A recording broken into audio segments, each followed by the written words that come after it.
Ngibingelele umama nobaba in his absentia.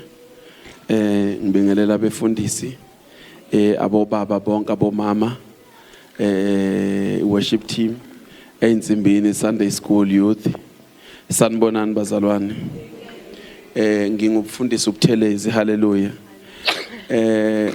Ngokusizwa inkosi uyayesha umfundisi uMpatha. Engathi uJehova nje angasiza mhlambe sizokwazi ukuthi lento afuna ukuyikhuluma namhlanje uzoyikhuluma ngami, haleluya. Kunento ke bazalwane engayifundisa ibandla laseKatlehong, haleluya. Lokuthi uma ngikukhulekele uNkulunkulu wakwenzela into owakwenzela izinto kulezi dingo lezi bengikhulekela kuzo, uNkulunkulu waphendula. Ubuye mina uzongitshela, mawungangitshelanga, mawungangitholanga mina uhamba uyofakaza, haleluya. Ngase ngifakile ke lento yokuthi uma ngabuza kimi ugula ngikukhulekela, ngizokukhulekela manje. So kumele uma ungiqeda ukukukhulekela ungitshela ukuthi uzizwa kanjani. Uma ukuthi ukugula kwakho sekuhambile, tshela abazalwane ukuthi ukugula kwakho kuhambile, haleluya.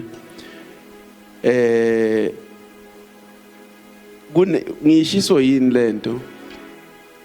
Kunobufakazi obuningi esibutholayo. Hayi ngaphandle kwe-whole night prayer kuphela. I-whole night prayer bese 11. Abanye abazalwane baletha ubufakazi kusukela saqala ukuthandaza Monday, haleluya.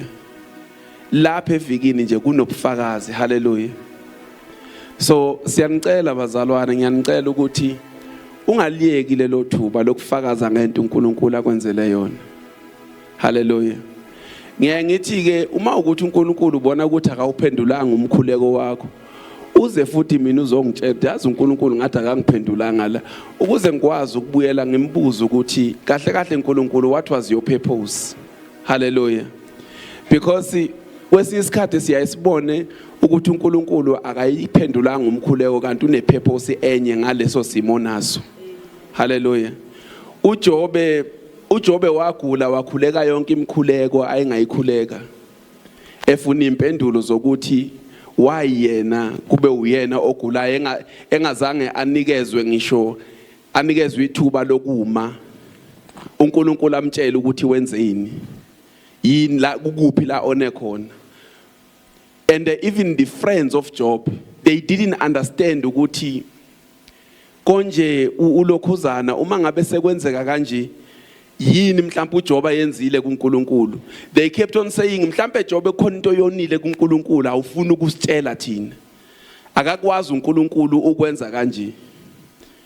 Kodwa uNkulunkulu mayesephendula kuJob, ngimthanda mayesephendula kuJob, uthi uNkulunkulu kuJob, weJob, can you tell me ukuthi ubani owadala owasekela umhlaba? Ubani ngesikhathi kwakhiwa umhlaba owayephethe i-measuring tape etape ukuthi umhlaba kumele ube ama-meters angakanani, haleluya. Uthi ngoba Jobe wena uyazi ukuthi mina kumele ngenzeni ngasiphi isikhathi, ubani okumele ahlelwe yini ngasiphi isikhathi. Ngitsheleke Jobe ubani owakhomanda ulwandle ukuthi noma linganamagaga sangakanani kodwa la athe alume khona lume.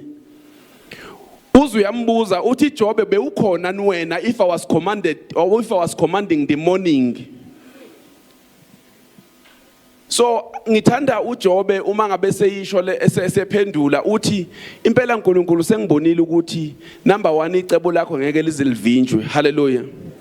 Bese ethi number 2, bese ethi uNkulunkulu bengizwile ngawe, kodwa manje emva kwalezi izinto sengikubonile sengiyakwazi. So uJobe wazini? uJobe wazi ukuthi he cannot understand God. God is sovereign in his decision, hallelujah. So kwesinye isikhathi ezinye izinto zingenzeka empilweni yakho uyitshela ukuthi mhlawumbe uNkulunkulu ukulahlile kanti uNkulunkulu ukudrive to a certain purpose or kunama lessons uNkulunkulu akufundisa wona, hallelujah. Ngizocela ke siye ezwini la namhlanje.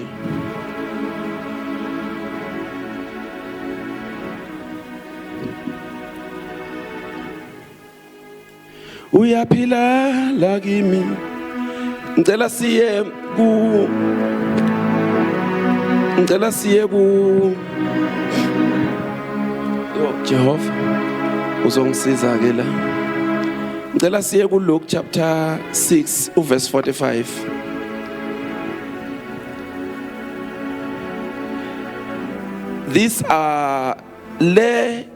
I will give you the foundational verses of this session, hallelujah, of this sermon. I will give you the foundational verses of this sermon, because I think there are a lot of verses that I will quote along the line, hallelujah. Ngicela ungifundele Luke chapter 6 verse 45. Bese ungifundela no Proverbs chapter 4 verse 23. Sanibonani bazalwane. Sanibonani. Hallelujah. Luke chapter 6 verse 45. Amen. Besalalele abantu bonke. Wathi kubafundi bakhe, xwayani ababhali abafuna ukuhamba bembethe izingubo ezinde, bethanda ukubingelelwa ezigcawini nokuhlala phambili emasinagogeni nasezindaweni ezingenhla ekudleni. uLuke lo ufundayo.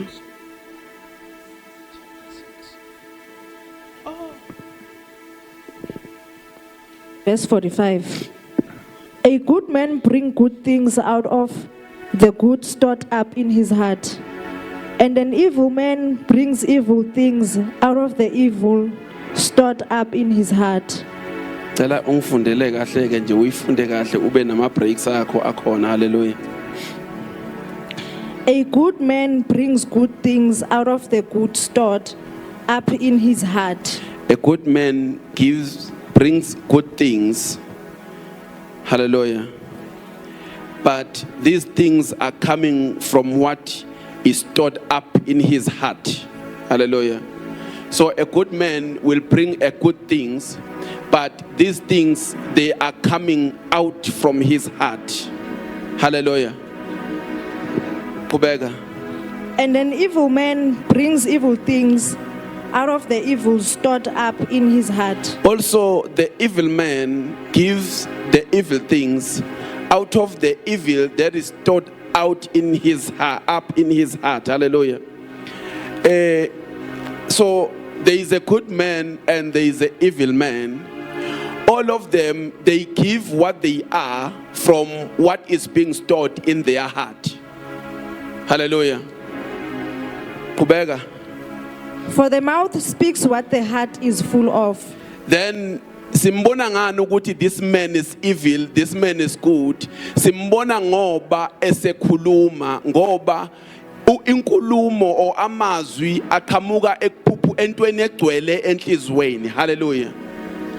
So namhlanje ngizokhuluma, I titled my topic to be the gates to the soul. Ngizokhuluma ngamagate omphefumulo. Hallelujah.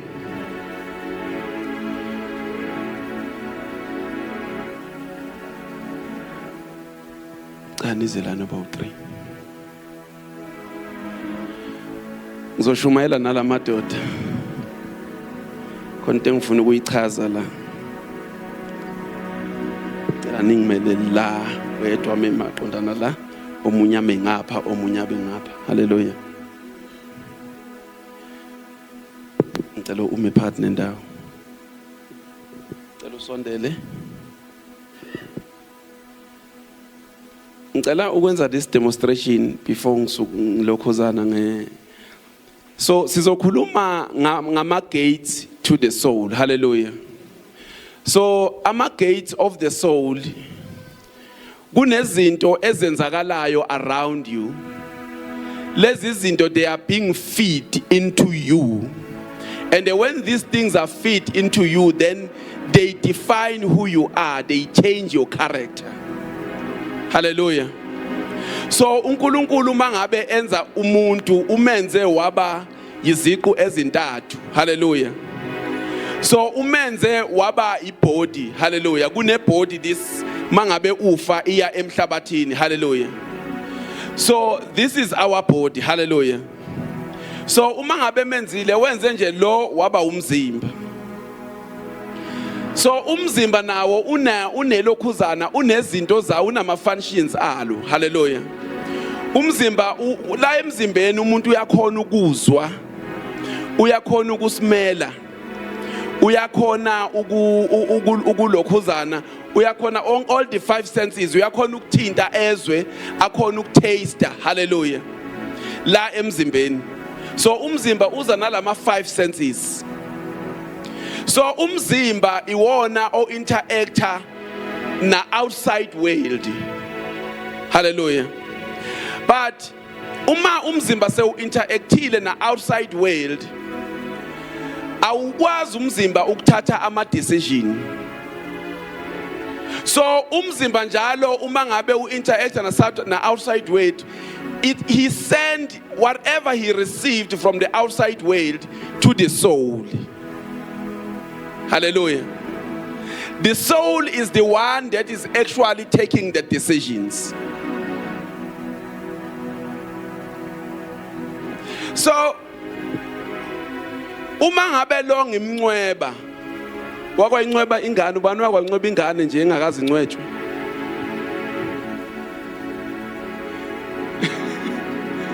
Angazi bazalwane ukuthi mhlawumbe ngoba thina siyakha ingane nje encane mayingakazi incwetshwe bese uyayincweba.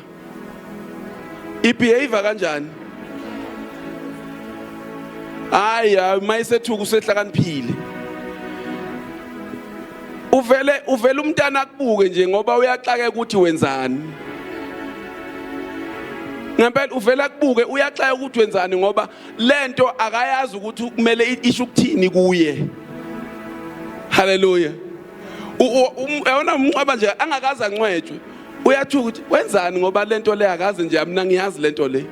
Uvela kubuke nje awubona ukuthi aka understand. But the more ekhula bese lo uyakwazi ukinterpreta ukuthi lento eyenziwa ulo muntu iyakuzwisa ubuhlungu. Because konke kungena la kodwa lo uthatha decision. So soul is the reasoning part, is the mind. Ilento iBhayibheli esikhathini esiningi libiza ngeheart. Hallelujah.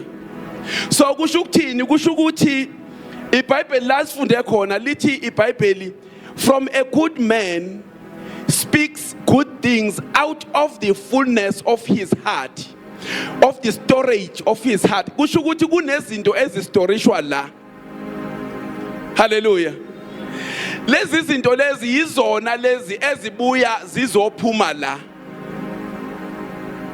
Hallelujah. Uma seziphuma la thina sesibona icharacter yomuntu ukuthi lo muntu mubi ngoba ukhipha izinto ezimbi. Uma ziphuma la sesibona icharacter yomuntu ukuthi umuntu muhle ngoba ukhipha izinto ezinhle. Because out of the fullness of his heart he speaks. Hallelujah. So bese ngale kulo kube ithi ngichaze kancane le ngizobuye ngizosheshe ngiyeke le ngoba angikho kuyo. Bese ngapha kuzoba ispirit man. Ispirit man sithatha nangu umuntu othatha ama decision. This person does not take decisions. This person is waiting for you to take, is waiting for this one to take decision.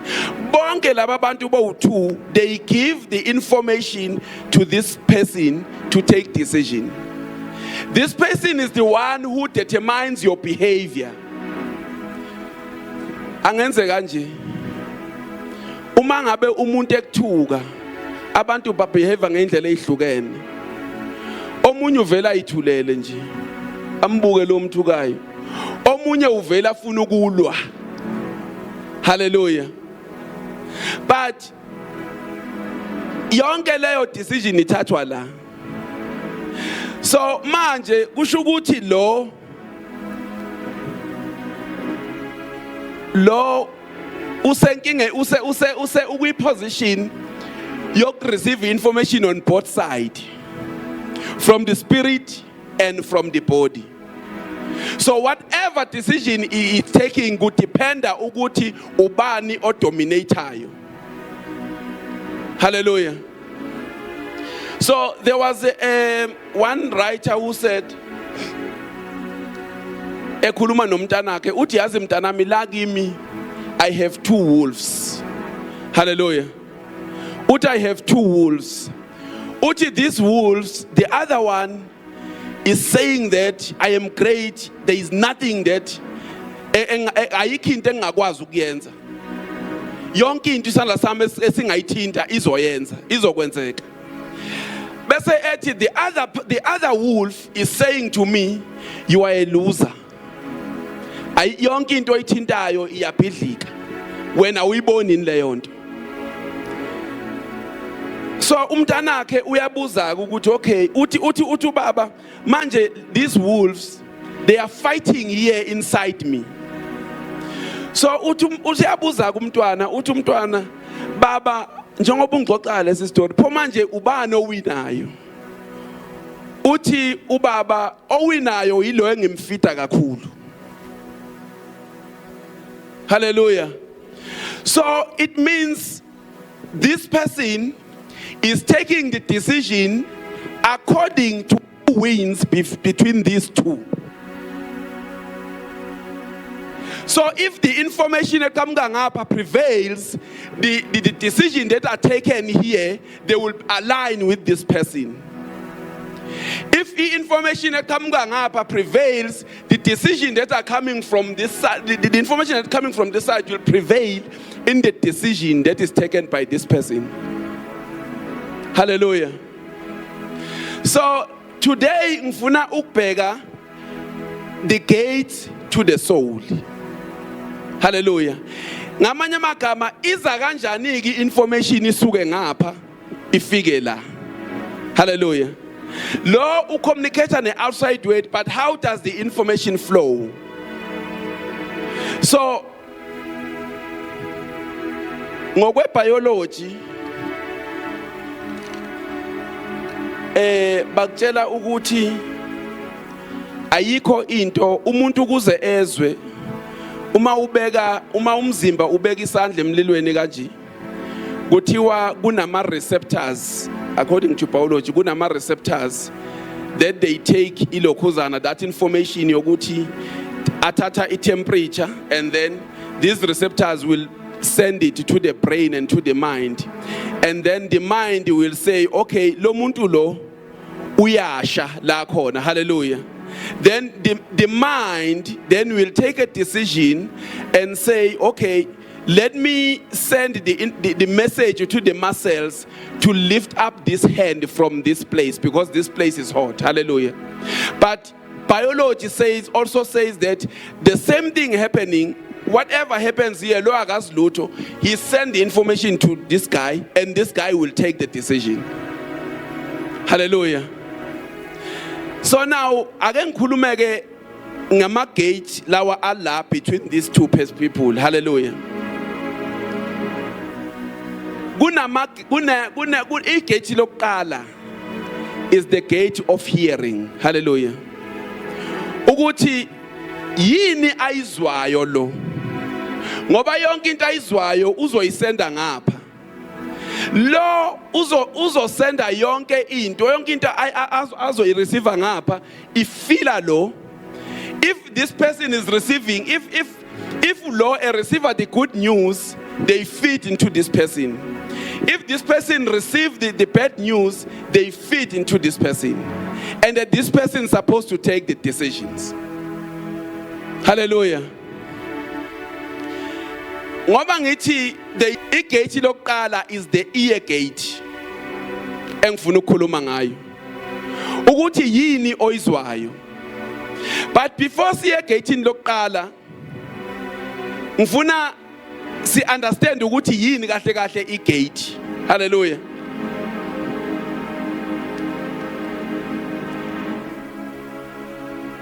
Igate represent an ultimate a set of authority, governance and legal transaction. Hallelujah.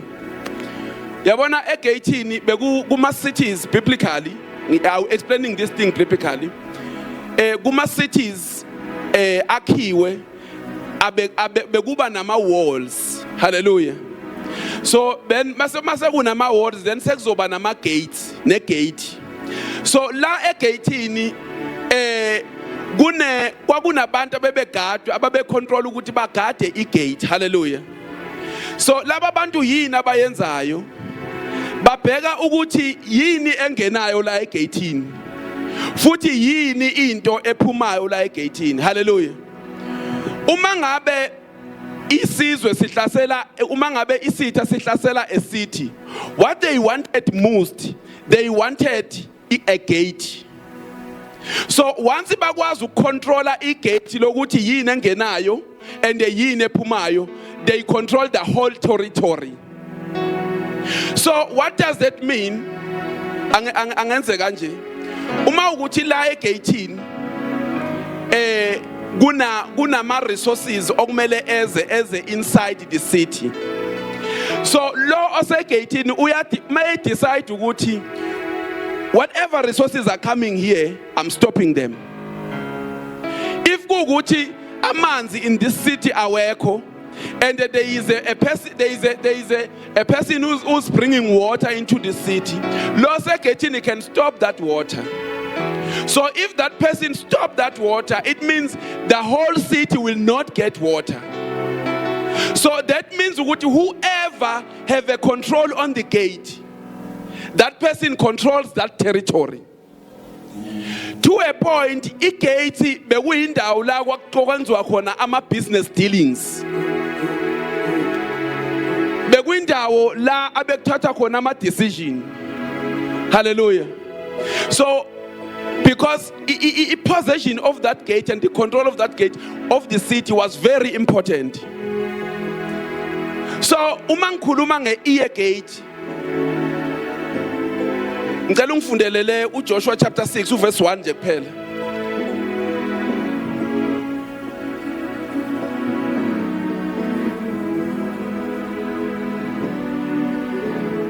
Chapter 6 verse 1.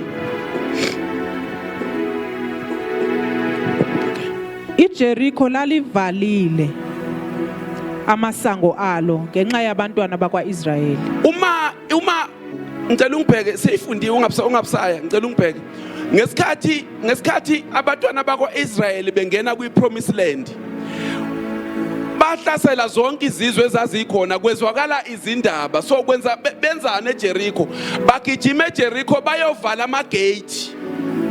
Bawavala ngenxa yokuthi they don't want the children of Israelite to come in, because they knew how dangerous were the children of Israelite to them at that time. So by closing the gate, they control ukuthi benza sure ukuthi the enemy is not coming in. Yini oyizwayo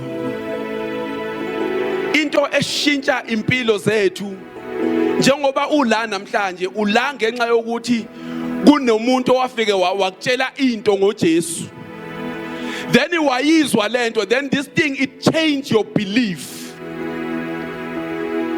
Ku Romans chapter 10, I think it's verse 14, uthi umbhalo uPaul bazo receive kanjani ivangeli bengashunyayezwanga, ngoba kumele kube khona oshumayelayo indaba ezinhle ukuze umuntu ezwe angene evangelini. Hallelujah. So kusho ukuthini? Kusho ukuthi yonke into engenayo it affects your belief ukuthi wena ukholelwa kuphi. It affects your behavior. Hallelujah. It actually even change your image. Why am I saying it change your image? Ngesikhathi usulalele into eyodwa kakhulu, you become what you listen, because you start ngesikhathi uyilalele lento, it enters your soul, then you feed your storage. ngesikhathi sekuphuma ini lento obuyilalele. So if you want a good thing to come out of your heart, you need to control this gate of hearing.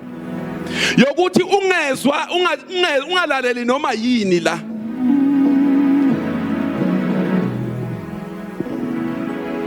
Ngiyakhumbula ngomunye unyaka nje sasingekho in rand terms nonkosikazi wami. Hey wangisendela enye message ende message le. Ngathi mangithi uyayibona imessage ka WhatsApp mangabe izobheda. Hayi baza uyayibona imessage ka WhatsApp mayizobheda. Ngathi mangithi ngiyayibheka le message ngabona hayi le message izobheda. Futhi le message izongikhupha ngavele ngayiclicka ngayi-highlighta ngathi delete. Why I'm deleting it that time I said phela ukuthi we are not in right terms, it doesn't mean ukuthi angimthandi. Manje kuzokwenzeka ukuthi asho lezi zinto ezizokwenza ukuthi kube nzima ke manje ukuthi nami ngibuyele into right terms. So I'm controlling what I'm storing in my heart.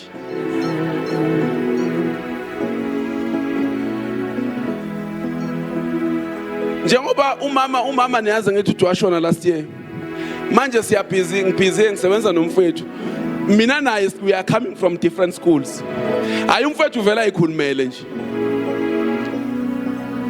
But what I've learned by applying the same thing, uma ngimbona ukuthi ungisendela iWhatsApp or ngizwa ivoice note uyayisenda ngizwa ukuthi uphezulu uzokhuluma ngithi angiyamazi uzokhuluma udoti, I delete. Why I delete? Because I'm controlling what is in my heart about umfethu. Angifuni ukumzenda ngenxa yamazwi akimi. Because ekugcineni mase ngimzonda, it's my decision. It's not his decision.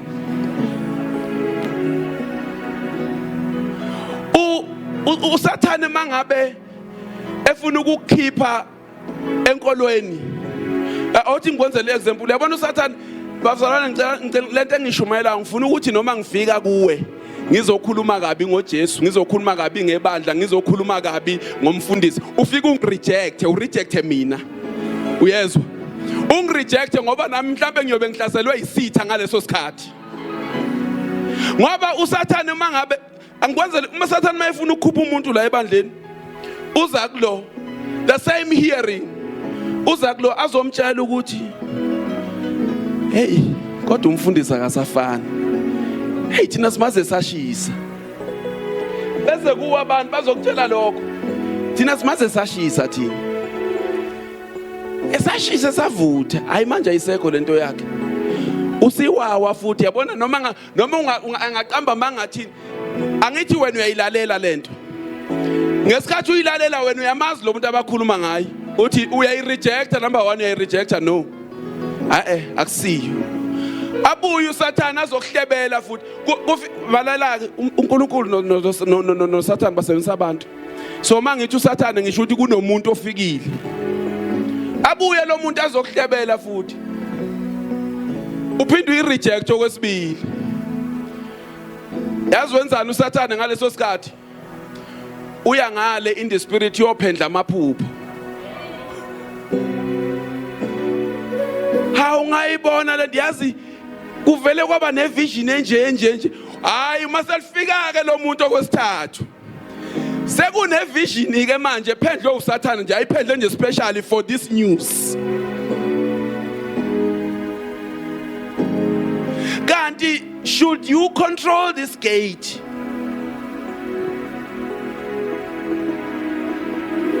Don't tell me mina ngiyangithi ungangitshela into embi yenziwa umuntu. Because mina ngumuntu engiyazonda ngiyaphuza ukuxolela. So it's better I control what comes into me, into my storage. Because out of my storage, a good man will speak a good things. An evil person will speak a good, all from their storage. What?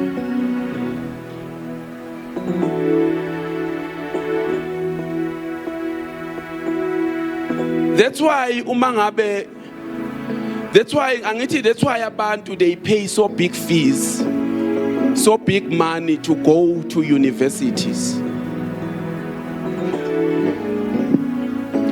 Why they going to universities? Ay bafethu. Babu Madela. Into esiyele university yodwa nje ukuyozwa. University kufike sikhokhela leya lecture emalapha ya izo sitshela lento ezoshintsha impilo zethu, ezoshintsha ama careers ethu.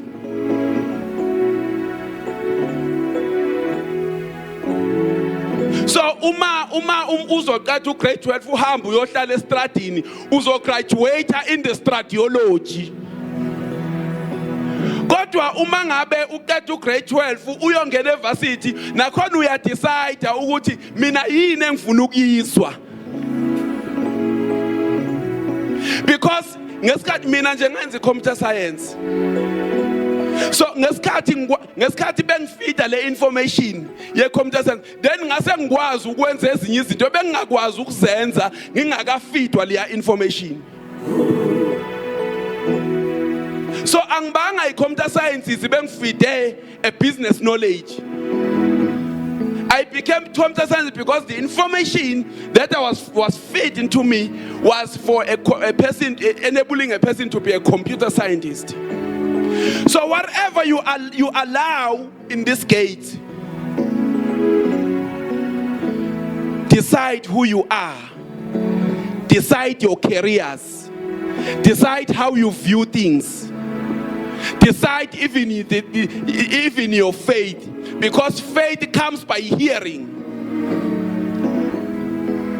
So why I'm saying this thing, reject me if I'm giving you the information that will raise anger in your heart.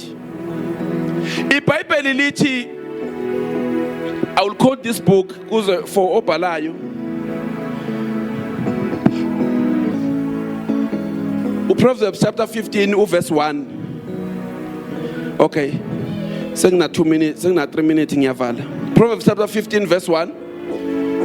Cela ungifundele nje wona quick.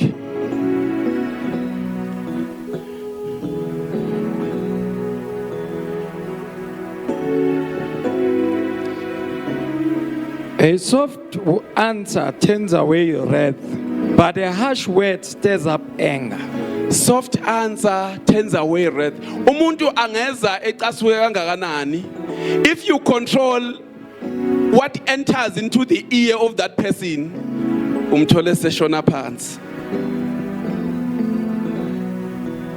Eze kuwe ecasuke, kodwa the moment ngesikhathi eza kuwe ecasukile, nawe if uvuka ngolaka, then ulaka kuvele kube nje inxushunxushu ulaka lonke nje kuyaphezulu ukuthi kuyabila.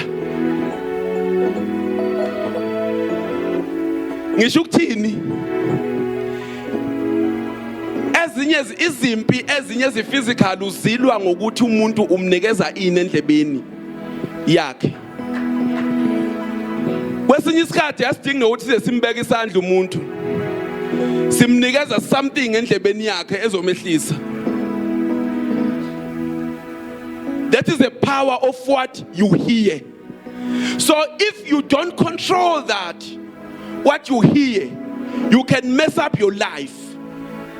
You can mess up your faith. You can mess up your belief. Your action will be messed up because when you control one thing, this gauge of the information that is coming into you. So you control and manage. Kunezinto la okufuneka uyirejecte. Ithi ngitshela uSathane wenzani mangabe sefuna ukwehlisa ukulokhuzana ukudestroy umzalwane.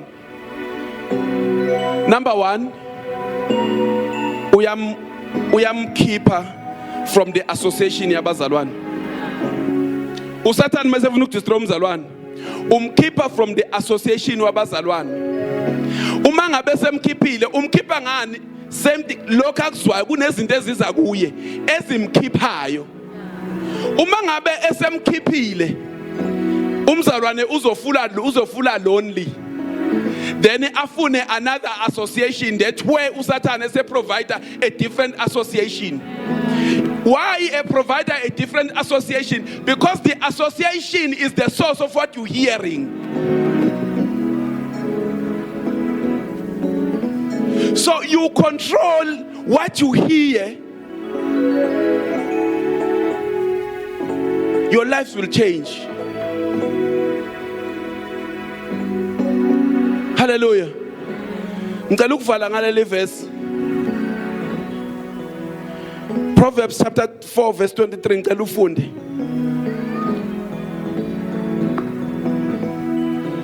Phezu kwakho konke okugcinayo. Phezu bazalwane ngisasekhona. Amen. Phezu kwakho konke okugcinayo qhubeka. Gcina inhliziyo yakho. Gcina inhliziyo yakho. Qhubeka. Ngokuba kuyilapho kuvela khona ukuphila. Awuyifunde ngeNIV. Siphila nje ile nhliziyo. Above all else, Hey. guard your heart, for everything you do flows from it. Above everything else, guard your heart. So today we're talking about the gate. Guide what you hear. Because everything that you do comes from your heart. If you feed your heart anger, discernment, everything, failure, then your heart, then your life will turn into like a failing life. But if you feed your soul or your heart the good things, progress, and then everything that will come from you, from the heart, will be that, exactly that. So you control what you hear, you control what is being stored here. Then out of what is being stored here, your action, your life, your future, your belief is in control. Thank you very much. Ningahlala phansi madoda. Siyabonga. Isikhathi sesihambile bazalwane, ngisocela ngisacela mfundisi uGaba usibongele izwi.